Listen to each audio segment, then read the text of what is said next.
What role do you see communication managers or strategists playing, especially when they have to manage big brands who are probably at the stage of, what you call arrogance of success? So, in your own case, 174 years old, was it challenging for you to convince your management that the fact that yes, you are big, you are old enough, and you've stayed all of these years, you still need to be relevant?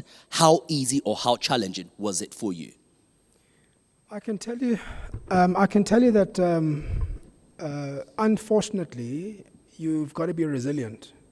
The journey to come with this new, fresh, vibrant brand has been a 4-year journey. We made the decision, or we put it to Exco, that we need to do some fundamental shifts in the brand 4 years ago. And it's taken us 4 years to get to this point. And actually, we've lost a lot of time. But you had to go through the process of engaging stakeholders, putting the data on the table, and not just talking about the benefit. And one of the most valuable things that we did as part of this process was to talk about what would happen if we did nothing. And that was a very compelling story, because currently, in South Africa, which is our home market, our average customer's age is 44. We've got an aging customer database. Young people don't think we are Old Mutual's your mother's company, is the kind of the perception. And so we said, if we don't do anything, and by the way, we're not servicing them through the channels that they want to be serviced. And then we built the argument for, if you don't do anything, what do we think is the likely scenario? And that was, I think, quite compelling. So data, scenario planning, and giving people the information around the impact of not making some of these decisions, I think is absolutely important. I think the second part of it is we've got to try and move up the value chain so that communications and marketing and brand are not after they've developed the business strategy. Okay, marketing, come give comms plan or a marketing plan to support this business plan. We've got to be inherently involved in the business plan itself. And how we've done that is to say, if you are customer-led, there are 3 things that you need to kind of do. The first thing that you need to do as in any business is to say, which markets are you going after and what's the size of the commercial opportunity? And marketing has played a great role in saying, we actually think these are the markets that we need to be going after, and we've even done commercial modeling for those markets. The second part is to then really say to the business, what do you need to design and deliver from a proposition point of view for those markets where you want to play? And then the third thing is about how you take it to market.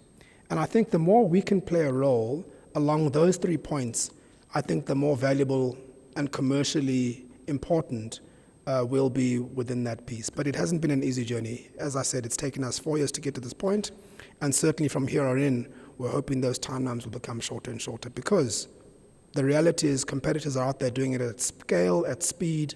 We've got a bank in South Africa called Time Bank. They launched 6 months ago. They now have, I think it's 400,000 customers in 6 months.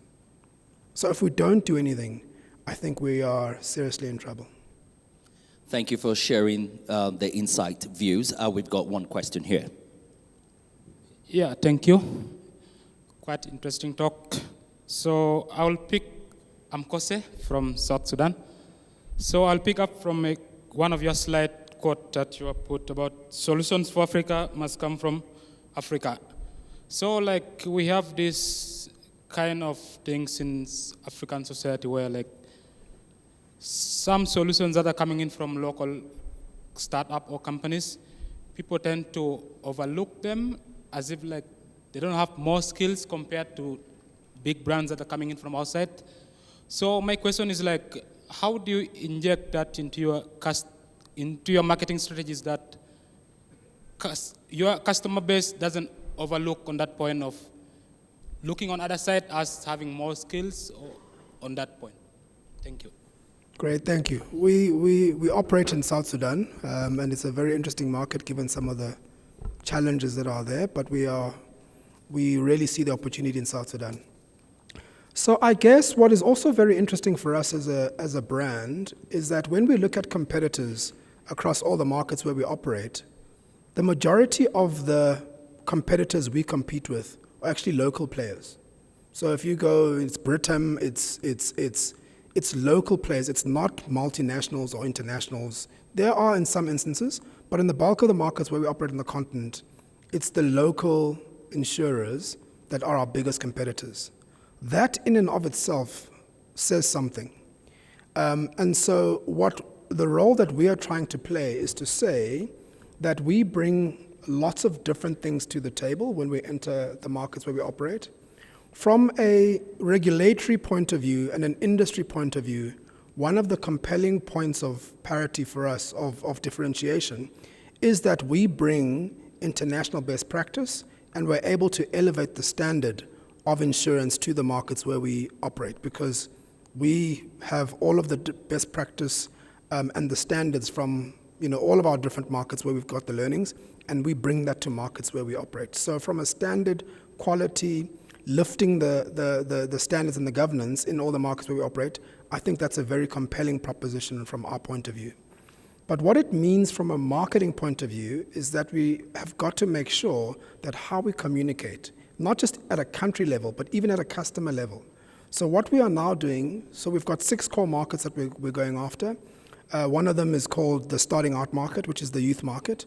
And when we talk to the youth market, we use words like, you'll forgive me, I'm not that market, but we use words like woke and lit and all of the words that these young people use, because that's the language they understand. When we speak to family providers, we have a very different language to how we speak to young people starting out. So it's about the granularity and the specificity of your messaging, and then we make sure that we've got very strong content strategies and calendars that can appeal to those markets at those moments of truth in their customer journey. So you've got to really be able to map out that customer journey and make sure that your messaging along the customer journey is appropriate, relevant, and really, and we talk about snackable content. Gone are the days where you try and, what we've done very well in the past, even on our website, is we try and take all the legal documents and put them online. Or we try and express our internal structures externally. People want simplicity. And so snackable content and really making sure that it's relevant and appropriate certainly will be something that will resonate with customers across the piece.